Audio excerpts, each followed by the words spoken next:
Story: The Man Who Never Blinks. In 2016, I worked the night shift at a gas station in a small town in Montana. It was the kind of job where nothing ever really happened, just a few truckers passing through, the occasional late-night customer, until he showed up, the man who never blinked. The first visit, 3:07 a.m. It was a quiet night, just me and the hum of the fluorescent lights. Then, the bell above the door rang. A man walked in, tall, thin, dressed in an old brown suit. He looked normal, except for one thing. He didn't blink, not once. His eyes were wide, unblinking. Not dry, not watery, just wrong. He didn't look at the shelves, didn't go for snacks or gas. He just walked straight to the counter and smiled at me. "Do you have the time?" he asked. I glanced at the clock. 3:07 a.m., I told him. He grinned wider. "Good. I'll see you tomorrow." Then he turned and walked out. I watched him leave, expecting to hear a car start, but there was nothing. When I stepped outside to look, he was gone. The second visit, 3:07 m. The next night at exactly 3:07 a.m., the bell rang again. It was him. Same suit, same unblinking stare. "Do you have the time?" he asked. I didn't answer. I just watched him. No twitch, no movement, no blinking. My throat was dry. Finally, I croaked, 3:07 a.m. His grin widened. "Good, I'll see you tomorrow." And he left. The camera footage. By the third night, I was freaked out. At 3:06 a.m., I stared at the door, waiting. 3:07 a.m. The bell rang. He walked in. "Do you have the time?" This time I said nothing. He just smiled. And then he walked out. I pulled up the security footage, and my stomach dropped. I watched myself standing at the register. The bell rang, and the door opened by itself. I saw nothing, but I was talking to something, and then the door closed. The last visit, I called in sick the next night, but at 3:07 a.m., I woke up to knocking on my bedroom window, slow, rhythmic. I didn't move. I didn't breathe. Then, "Do you have the time?" Right outside my window. I didn't look. I just pulled the covers over my head. The knocking stopped. I never went back to that gas station, but sometimes at 3:07 a.m., I wake up, and in the darkness, I feel eyes watching me, never blinking. Story: The Smiling Man in the Window. In 2017, I moved into a small apartment on the third floor of an old building in Boston. It wasn't fancy, but it was cheap, and the view overlooked a quiet alleyway. At least that's what I thought, until I saw him, the man in the window, and he was smiling at me. The first night, the face in the glass. The first night I was unpacking when I caught movement outside. At first I thought it was a trick of the light, but when I looked closer, there he was, a man, standing in the alley. His face was pale, almost gray. His eyes were too wide and his grin too sharp.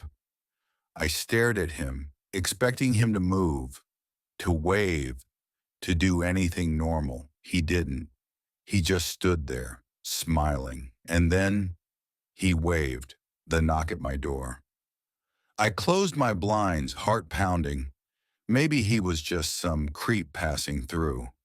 But at 2:14 a.m., I woke up to a knock at my door, slow, rhythmic, knock, knock, knock. I held my breath. Then, from the hallway, a voice. "Why did you close the blinds?" I didn't move. The knocking stopped, After a long silence, I heard footsteps moving away. I didn't sleep after that. The shadows in the alley. The next day, I convinced myself I imagined it. That night, I left the blinds open, just a crack, to prove there was nothing there. But when I glanced outside, he was closer, standing right under my window, his head tilted, his grin wider. Then, he stepped back and melted into the shadows, like he had never been there at all. The face behind me. The next night, I kept the blinds shut, but I still felt him watching. At 3:22 a.m., I heard something. Not knocking, not footsteps, breathing, right behind me. I turned and saw his reflection in the window, inside my apartment, standing right behind me, grinning. I screamed and spun around, but the room was empty, just me, and the lingering echo of laughter. The apartment that didn't exist. I left that morning, packed my bags, and moved out. When I told my landlord about the man in the alley, he looked confused. "What alley?" I frowned. "The alley behind my window." He just shook his head. "Your apartment faces a brick wall." I ran outside, heart pounding, and he was right. No alley, no space, just a solid brick wall. But that night, in my new apartment, I woke up at 2:14 a.m. to the sound of knocking, knock, knock, knock, and a voice whispering, "Why did you leave?" Story: The Room That Doesn't Exist. In 2018, I worked as a night janitor at a hotel in Seattle. It was an old building, historic, beautiful, but unsettling. The kind of place where the hallways always felt a little too quiet. I had cleaned every floor, every hallway, every room, or at least I thought I had, until I found the door that shouldn't be there, the key that wasn't on the list. One night, my manager handed me a single key. "Clean room 405 before you clock out," he said. I frowned. "We don't have a room 405. The hotel had 4 floors, but the rooms ended at 404. My manager just sighed. "It's on the top floor. Just go." I should have refused. The hallway that should have been empty. I took the elevator to the 4th floor. I'd been here 100 times, but tonight, something was different. The hallway felt longer. The air was thick, heavy. At the end of the hall, I saw it. Room 405. A single black door, no peephole, no room number plaque, just a rusted keyhole. I hesitated. This room shouldn't exist, but my manager had sent me here, so I slid the key into the lock, and the door opened by itself. Inside room 405, the room was wrong. Everything was old, not just old, ancient. The wallpaper was peeling. The furniture was covered in sheets. The carpet was rotting. It looked like no one had been inside for 100 years. I stepped inside. The air smelled like dust and something sour. Then I saw the mirror. It took up the entire back wall, tall, cracked, and covered in dust. But when I looked at my reflection, I wasn't alone. The figure in the mirror. Something stood behind me, tall, too tall. Its limbs were thin, stretched, its head tilted at an unnatural angle. But the worst part? It had no face, just smooth, pale skin where the eyes, nose, and mouth should be. I spun around, but the room was empty. I looked back at the mirror. It was closer. Its head twitched. And then it raised a hand and pointed at me. The whisper in the room. The air grew thick. I felt something move behind me. Then, a whisper right next to my ear. "You're not supposed to be here." I ran. I didn't stop, didn't look back. I sprinted to the elevator, hit the button a dozen times. As the doors closed, I saw room 405 again.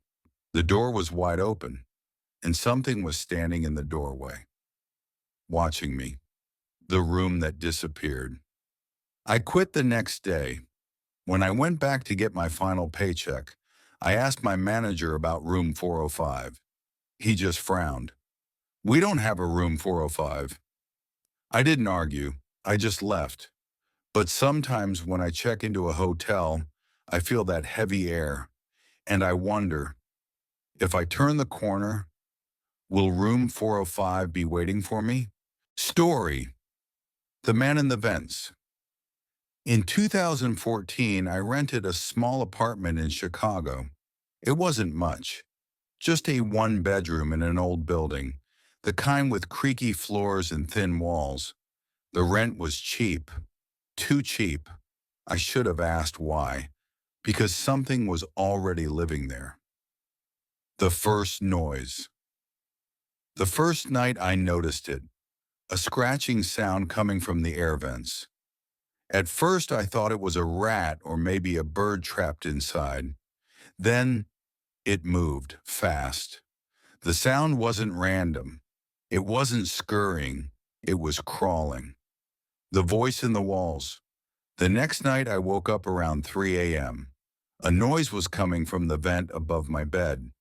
Not scratching this time. Breathing. Slow. Deep. Wet. I held my breath, listening.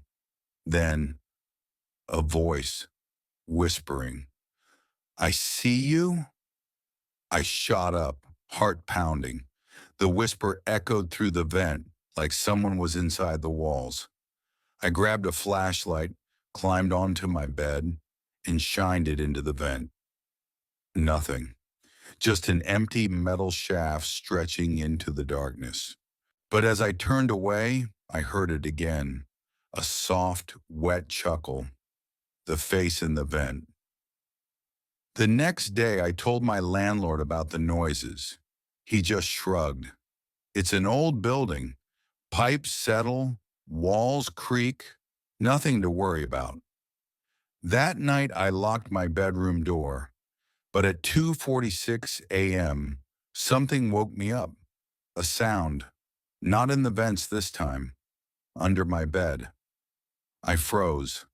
I wanted to move, to check, but I couldn't. Then, the vent above me creaked. Slowly, carefully, I looked up, and I saw a face, pressed against the vent's metal slats, wide, dark eyes, a stretched grin, watching me. I scrambled out of bed, flicking on the lights. But when I looked again, the vent was empty, the hole in the wall. I didn't sleep after that. The next morning, I decided to check the vents. I unscrewed the cover in the living room and aimed my flashlight inside. And that's when I saw it. A hole, a tunnel carved into the wall. Something had been living there. Nestled in the dust were scraps of clothing, bits of rotting food, and worst of all, photographs of me, taken from inside the vents. The last night I left that night. Didn't pack. Didn't tell the landlord. Just grabbed my keys and drove. At a stoplight, I glanced in the rearview mirror, and in the back seat, I saw it. A pale face, grinning, then a whisper. "You can't leave me behind." I never went back to that apartment, but sometimes at night, I hear scratching, and I know it found me again. Story: The Whispering Forest. In 2019, my friend Jason and I went camping in the Black Hills of South Dakota. We'd done trips like this before, deep in the woods, no cell service, just us in the wilderness. We thought we were alone out there. We were wrong. The first night, something was watching. The first day was great. We hiked, set up camp by a small river, and built a fire. The forest around us was silent. No other campers, no distant traffic, just the sound of leaves rustling in the wind. That night around 2 a.m., I woke up. Something felt off. I sat up in my sleeping bag listening. The fire had burned down to embers and Jason was snoring in his tent. Then, a soft rustling, like footsteps, slow, deliberate, moving around our campsite. I held my breath. The sound circled us. Then it stopped. I didn't sleep after that. The second night, the whispering starts. The next morning, I told Jason what I heard. He laughed it off. Probably a deer, man. I wasn't so sure. That night, we made the fire bigger, hoping the light would keep whatever it was away. It didn't. Sometime past midnight, the air changed. The wind stopped. The forest went silent. Then we heard it. A whisper. Not words. Not a voice we recognized, but a low, breathy sound weaving through the trees. Jason sat up, staring into the darkness. "Did you hear that?" he whispered. I nodded. My mouth was too dry to speak. The whispering grew louder. Still not words, just a sound, a presence. Then the footsteps started again, but this time they were running, fast, toward us. The third night, it was inside the tent. At dawn, we packed up, but Jason convinced me to stay one more night. We just spooked ourselves. One more night, then we head out. I wish I had said no. That night, the whispering started earlier, before the sun even set, soft, circling us. At 2:41 a.m., I woke up to Jason screaming. I unzipped my tent, heart pounding. Jason was outside, flashlight shaking in his hands. "It was in my tent." His voice was raw with fear. I woke up and something was inside my tent. It was breathing. We grabbed our gear and ran. The thing in the rear-view mirror. We hiked back to the car without speaking. The moment we got in, Jason locked the doors. We drove fast, not stopping until we reached a gas station miles away. Only then did we breathe. I was about to get out when Jason grabbed my arm. "Don't!" His voice was shaking. "Look in the mirror." I turned, and in the back window, a pale face, watching us. Then it smiled. Jason hit the gas. When we looked again, it was gone. It didn't stay in the forest. It's been years. Jason moved to another state. We don't talk about it. But sometimes at 2:41 a.m., I hear whispers, and I know it followed us home.